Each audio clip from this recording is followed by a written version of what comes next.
Mauna na ako. Bing. Huwag ka nang umiyak. Ako na magsisirado ng gate.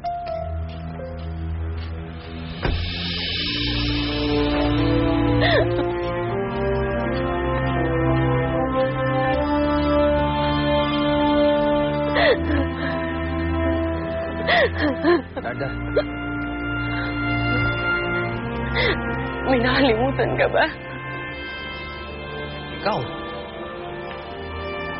Sa tingin mo makakalis ako na nakikita ko yung kababata ko umiiyak? Pasensya ka na. Sigurado ko, katulad ng dati, si Eduardo na naman ang dahilan niya, ano? Wala siyang kasalanan dito. Pero paano ikaw yung umurong sa kasal? Paano mo nalaman yun tungkol Kinuwento sa sa... akin yung Miss Perfecta. Ang lakas mo talaga kay Miss Perfecta. Alam mo, may sasabihin ako sa'yo. Mas malakas ka sa akin.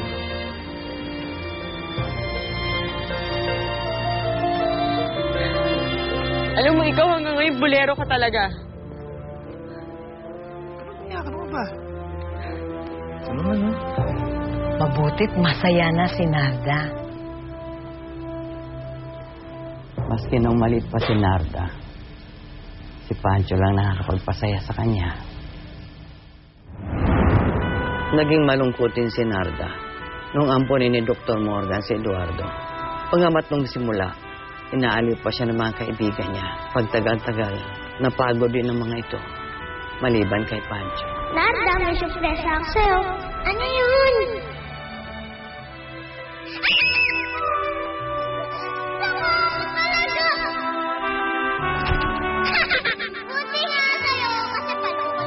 Kahit sa paano, nabawasan ang kalungkutan ni Narda noon hanggang sa lumabas sa kulungan ang ama ni Pancho at kunin na siya. Kriminal ang ama ni Pancho? Oo, pero hindi ibig sabihin kriminal din si Pancho. Oh, hindi ka na. Ayoko nga. Mamaya, gagambay, no? Kaya bulate. Ano ba? Sige na, halika na. Ayoko nga, ang hiling mo kaya Halika manggulat. na, kunin mo na. Narda, halika nga dito. Oh, abutin mo kami ko. Maloko si Pancho, Pilyo. Pero likas na mabait. Sige. Pancho, sinasabi ko sa'yo,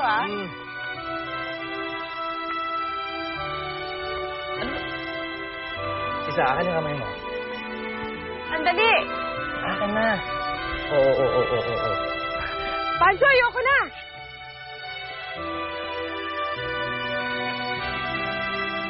Para may pamunas ka na sa luha mo. Pero, alam mo, hanggat nandito ako, hindi ka naluluha. Promise. Pero ang mahalaga, masaya na ngayon si Narda kahit wala na si Eduardo. Para nga pinagtiyap ng pagkakataon. Kapag umaalis si Eduardo, doon naman biglang sisipot si Pancho para pasayahin si Narda. Pero, bilang kaibigan lang, ha? Oo naman. Buti na yung nagkakalimutan agad tayo. O nga pala, bago makalimutan, may papaalala nga pala ako sa'yo. Ano yun?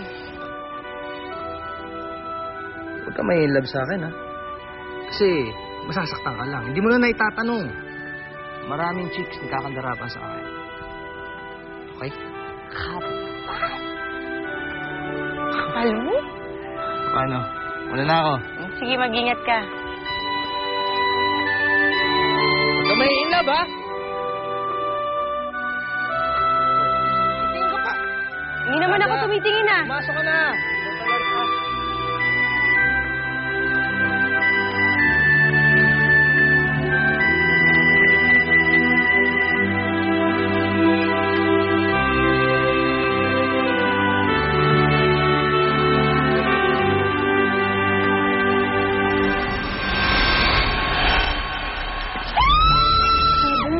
Narinig niyo ba yung balita?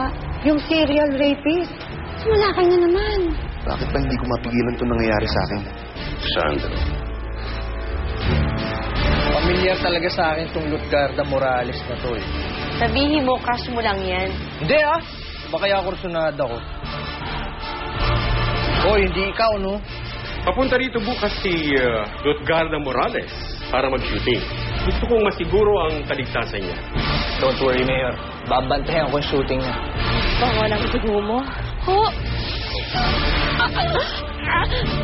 Walang kadugo-dugo. Kahit isang patak. Sa palabigay yung babaeng lintay. Ganito yung ginagawa niya sa mga binibiktima niya. Gumagala na rin ang babaeng mintas sa San Martin. Itahanan ng Diyos ay hindi na ginagalat ng mga kampo ng kaliliman. Magdala sa paghaharap namin, Darna.